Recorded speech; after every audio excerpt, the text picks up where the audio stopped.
بسم اللہ الرحمن الرحیم۔ السلام علیکم۔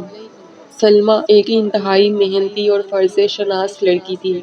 اس نے ایک نہایت غریب خاندان میں آنکھ کھولی تھی، مگر یہ والدین کے رزق حلال اور ان کی اچھی تربیت کا نتیجہ تھا کہ اس نے شروع سے ہی پاکیزہ سوچ کو پروان چڑھایا اور محنت اور جہد مسلسل پر یقین رکھا۔ سلمیٰ کے والد ایک مقامی فرم میں معمولی ملازم تھے اور والدہ مکمل طور پر ایک گھریلو خاتون، جن کی سوچ اپنے گھر سے شروع ہوتی تھی اور وہیں پر ختم۔ باہر کی دنیا کے بارے میں مکمل طور پر نا آشنا تھیں۔ مسز جبار ایک سیدھی سادی خاتون تھیں، جنہیں اپنے 3 بچوں کو تعلیم دلوانے کا شوق جنون کی حد تک تھا۔ یہی وجہ تھی کہ نامساعد حالات کے باوجود بھی جبار صاحب نے اپنے بچوں کو حسب توفیق اسکولوں اور کالجوں میں پڑھایا۔ سلمیٰ ان کی سب سے بڑی بیٹی تھی۔ اس کے بعد عامر اور شاہد۔ تینوں بہن بھائیوں میں 2 سال کا فرق تھا۔ سلمیٰ نے میٹرک کے بعد FA اور BA بھی امتیازی نمبروں سے پاس کیا۔ آگے وہ MA ایجوکیشن کی تیاری کر رہی تھی کہ شاہد سے شادی ہو گئی۔ شاہد بنیادی طور پر ایک شریف اور مہذب انسان تھا۔ اس نے سلمیٰ کے ساتھ بہت اچھا سلوک کیا اور وقتی طور پر اسے بھی یہی محسوس ہوا کہ اس کی تکلیفوں کے دن کٹ گئے ہیں، مگر جلد ہی اسے اپنی خوش فہمی کا احساس ہو گیا جب اس کے سسرال والوں نے اپنے رنگ دکھانے شروع کر دیے۔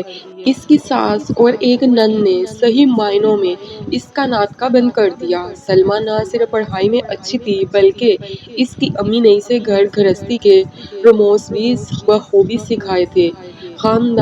خانہ داری، سلائی کڑھائی، سلیقہ ورز ہر شعبے میں وہ طاق تھی، مگر اس کے یہ اسلوب ساس، نند اور حتیٰ کہ دیوروں کو بھی قطعاً نظر نہ آتے تھے، بلکہ وہ وقتاً فوقتاً اسے بد سلیقہ، جاہل، گنوار اور غریب جیسے القابات سے نوازا جاتا تھا۔ اسے اس بات پر حیرت ہوتی تھی کہ اس نے اپنے والدین اور اساتذہ کو یہی کہتے ہوئے سنا تھا کہ تعلیم ہی اصل دولت ہے، روپیہ پیسہ تو آنی جانی چیز ہے، تو پھر اسے غربت کا طعنہ کیوں دیا جاتا ہے؟ آہستہ آہستہ اسے اس بات کا احساس ہونا شروع ہوا کہ اس معاشرے میں زندہ رہنے کے لیے دولت کی اہمیت بھی اپنی جگہ مسلم ہے، لیکن یہ اس کے والدین کی پاکیزہ تربیت اور رزق حلال کا نتیجہ تھا کہ دولت کے حصول کے لیے اس نے کبھی بھی غلط راستے کے بارے میں نہیں سوچا تھا۔ قدرت نے بھی اسے اپنی حالت کو بہتر بنانے میں مدد دی۔ سچ کہتے ہیں کہ نیت نیک ہو اور انسان کا عزم سچا ہو تو اللہ تعالیٰ غیب سے ایسی امداد مہیا کرتے ہیں جہاں سے اسے گمان بھی نہیں ہوتا۔ ایک دن سلمیٰ کی ایک پرانی سہیلی اسے ملنے آئی۔ اس کی حالت دیکھ کر اور خاص طور پر اس کے سسرال والوں کا رویہ دیکھ کر اسے بہت افسوس ہوا۔ سلمیٰ بھی اس سے سچ کو چھپا نہ پائی اور اس نے روتے ہوئے اپنی تمام داستان غم اس سے سنا ڈالی۔ رضیہ اس کی ہمدرد سہیلی تھی۔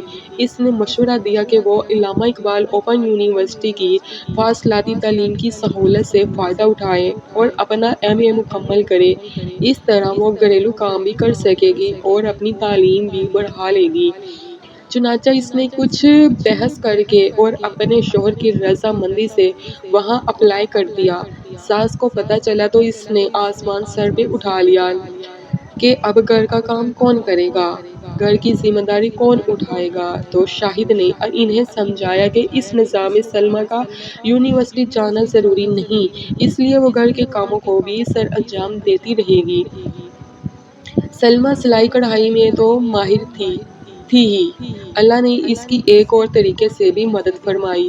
وہ کچھ اس طرح کہ اس کے گھر کے قریب ہی ایک بوتیک شروع ہوا اور اس کی مالکن کو کپڑوں کی سلائی کرنے والی کچھ ماہر خواتین کی ضرورت تھی۔ سلمیٰ کو پتہ چلا تو اس نے خاتون سے بات کر کے کام کا آرڈر لے لیا۔ گھر کی سلائی مشین پر اس نے موٹر لگوا لی اور ساتھ ہی اس کی اچھی تعلیم اور ریکارڈ کی وجہ سے قریبی پوش علاقے کے کچھ بچوں نے اس سے ٹیوشن لینی شروع کر دی۔ اس نے انہیں اتنے اچھے طریقے سے پڑھایا کہ وہ اس کے گرویدہ ہو گئے۔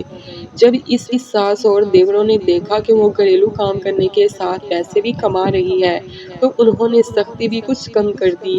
وہ لالچی لوگ تھے۔ شاہد کے علاوہ دونوں دیور پڑھائی میں بالکل پیدل تھے۔ سلمیٰ نے ان کو پڑھانے کی بہت کوشش کی مگر وہ بگڑ چکے تھے۔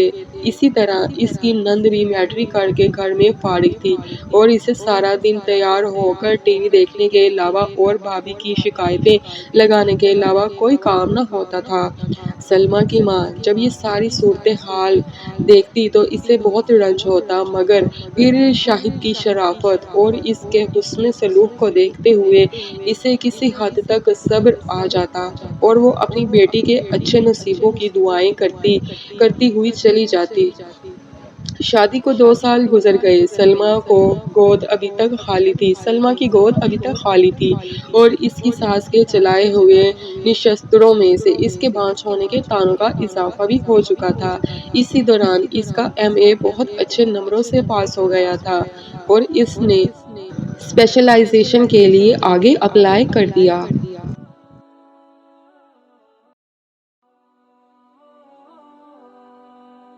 شاہد کی بھی پروموشن ہو گئی۔ سلائی اور ٹیوشن کا کام بہت بڑھ گیا تھا مگر سلمیٰ کو جیسے اللہ نے آہنی حوصلہ دیا تھا وہ چپ چاپ اپنے سسرال والوں کے مظالم برداشت کرتی اور اپنی ساری کمائی ان کے حوالے کر دیتی۔ شاہد یہ سب کچھ دیکھتا مگر ماں بہن اور بھائیوں کے آگے بولنے کی ہمت اس میں نہ تھی۔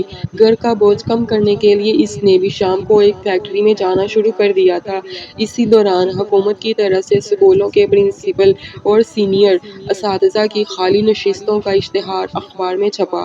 تجربہ نہ ہونے کی وجہ سے سلمیٰ پرنسپل کی سیٹ کے لیے تو اپلائی نہ کر سکی مگر اس نے سینئر ٹیچر کی پوسٹ کے لیے فارم جمع کرا دیا۔ ساتھ ہی اس کا M.Phil بھی مکمل ہو رہا تھا۔ اسے منتخب ہونے کی نوید مل گئی مگر اسے جو سیٹ ملی وہ سندھ پونو عاقل میں تھی۔ اس نے اپنے شوہر سے بات کی اور شاہد نے کچھ تک و دود کے بعد اپنے گھر والوں کو آمادہ کر لیا۔ ان لوگوں کو محض پیسے سے غرض تھی اس لیے کچھ پس و پیش کے بعد وہ مان گئے تھے۔ شاہد نے اپنے گھر والوں کے علم میں لائے بغیر اس علاقے میں ٹرانسفر کی کوشش کی اور اپنے افسران والا کی منت سماجت کرنے کے بعد اپنی ٹرانسفر کرانے میں کامیاب ہو گیا۔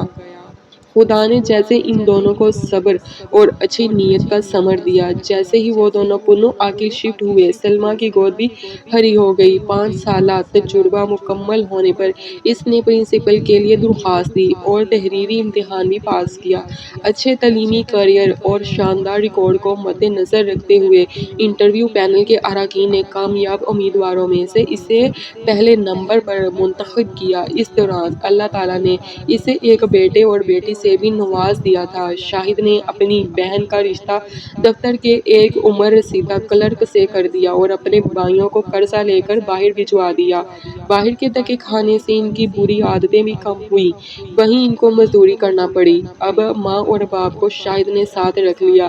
بیٹی کی شادی اور 2 نکمے بیٹوں کو باہر بھجوانے کی وجہ سے اب اس کے طرز عمل میں بھی تبدیلی آ چکی تھی۔ سلمیٰ اور شاہد نے نیک نیتی سے اپنے فرائض نبھائے، اپنے بہن بھائیوں کی مدد کی اور جد مسلسل سے اپنے حالات کو سنوارنے کی سعی کی جس کا نتیجہ انہیں معاشرے میں ایک باعزت مقام کی شکل میں حاصل ہوا۔ ہمیں بھی چاہیے کہ اگر زندگی میں کوئی راستہ دشوار گزار ہو تو مایوسی کے اندھیروں میں بھٹکنے کی بجائے اپنے رب سے لو لگائیں اور مستقل مزاجی سے محنت کریں۔ اللہ تعالیٰ محنت اور اچھی نیت اور خلوص کا صلہ کبھی بھی رائگاں نہیں جانے دیتا۔ ناظرین اگر میری آپ کو یہ ویڈیو اچھی لگے تو پلیز چینل کو سبسکرائب کرنا مت بھولیے گا۔ جزاک اللہ۔